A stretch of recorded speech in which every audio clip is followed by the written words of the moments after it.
dream, right, okay. About to go to sleep, but I think I got it because it's the same train of thought that happens every night before I go to sleep. And then I figure I'll remember it, and then I don't. And it's kind of a feeling of tripping. I'm not really sure I woke up out of bed. I might still be dreaming a little bit, or some sort of unawake state, some sort of mission mode that won't let me fall asleep until I do this. So, right, I remember how it works. I'm going to try to fumble my way through this and see if the communication game works. So, I remembered the truth, which is how I make myself fall asleep every night. And the truth is so stupidly, incredibly, unbelievably, and impossibly beautiful that it's hard to say out loud. It's difficult to say the truth out loud. Right. See if I can do it. So I'm going to give away the whole entire game for myself and everyone in reality right now. And we all know this already. I'm not saying anything new particularly. Or any innovation. I just need to make myself go to sleep, and I gotta say it. My body's not letting me go to sleep until I say it. Okay. So the truth is that it's all me. It's all me. It's all me. Right? Okay. When I say it's all me, I don't mean it's all Ben, this person here.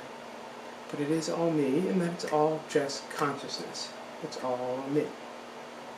It's all me is the one thing that any perspective can say, and that is the absolute truth. It's all me. We pretend to be the many, but when we engage with each other, when we're in an intersubjective relationship with each other, we can be aware that it's actually always eye to eye. And it doesn't even take another consciousness directly with you to be an eye to eye. It is always eye to eye. And then, with the technological mediation thing happening, we can do this eye to eye without constraints of time and space, which is cool, which is why I guess I thought it was worth it to hop out of bed. I, Ben, this eye from this perspective looking out. That way. And then the thing that happens when we remember that it's always eye to eye is that we can be super duper like the can the self-imposed constraints fall away, the obvious absurdity of any sort of being abashed in any way about the reality of what it is to be the energetic flow through corporeal reality that is you. And to do that with another, that's the state of tripping for me, Ben here.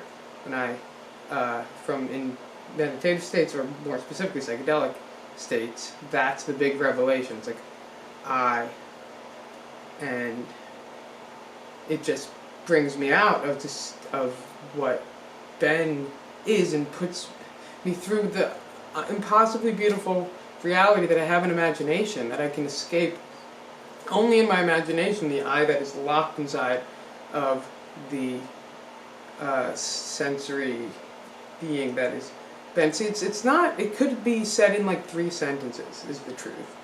And it's so simple and stupid and obvious and easy. And letting the realization wash over you allows for the energetic release of the trauma and grief that is the reality of how absurdly difficult and scary and traumatizing and horrific this game is. What it is to be a separate body, what it is to pretend to be the many, is to impose the reality of the nightmare of history and separation onto all of us. That actually this is just my imagination.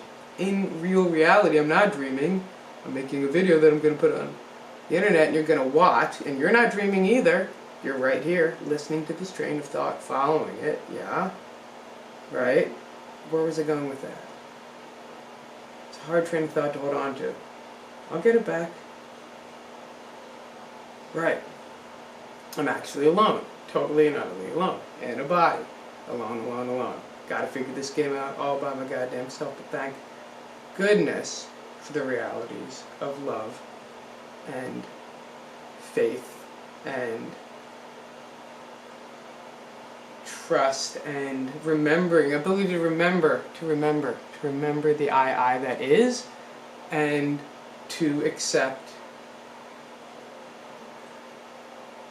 that this is all happening in my imagination. My imagination. Ben's imagination, but somehow it's not just that, but the somehow.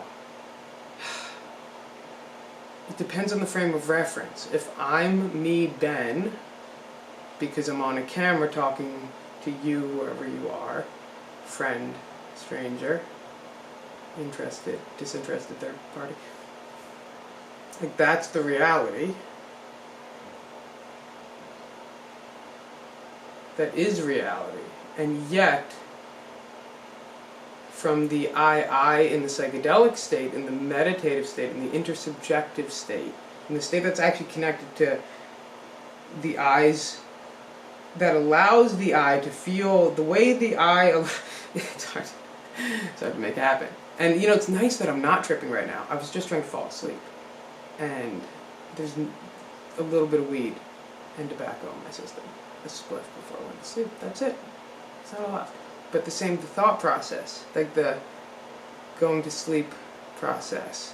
Like now I'm actually talking, but I'm going to go back to bed and let myself fall asleep. Now I can let this train of thought drift off. I was like, I have to hold on to this because it's so goddamn important.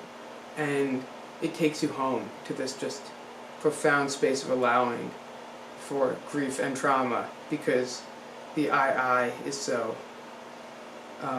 it doesn't distinguish between the me falling asleep in my own mind, in my imagination space, and the me now on camera attempting to communicate this. And I bet getting the ball over the net in some meaningful way, because there's more steps to it. Maybe other eyes can help fill me in.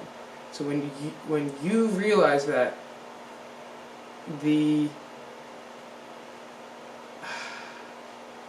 it doesn't make any sense how we split, how we use language of I, you, we, they.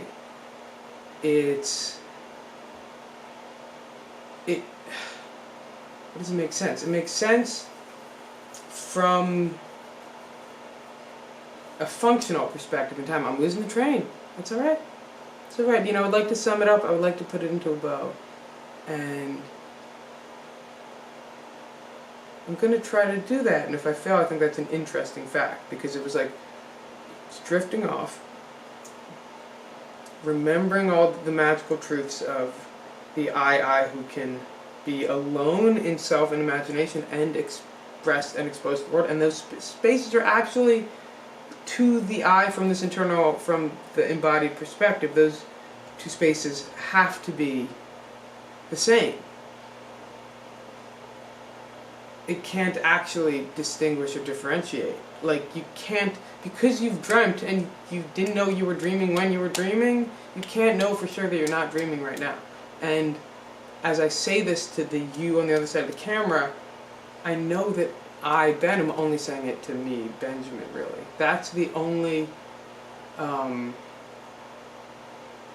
person I can, pray to relax. Oh, that's so interesting. It really reminds me of tripping. It's actually lose the train of thought, because it has a really face melting conclusion when you're tripping and you get to the space. For me, at least, it's like everything melts, and then it's nice to be here with you now in just the shared space of non-psychedelic reality, but remembering. That's so fascinating. I definitely met the edge here. I could definitely use some help in how to conclude it, because I get close.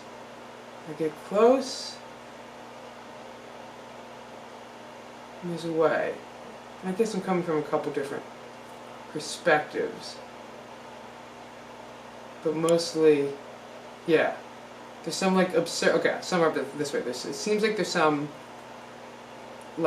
articulatable, but very difficult to articulate, apparently. Absurdity in how I use the I, how we use the we, how you use the you, how we're just throwing our imaginations around in some sense. And there's some deep, like, connected, I've been saying one leg for so long. Profound truth to that. And it all, it's like, oh man. Yeah, and the conclusion, the beautiful conclusion, that's hard to, again, tie the semiotic knot around, is that, like, remembering the I, remembering it's just a game, remembering it's, like, not for us to know the reason for the game.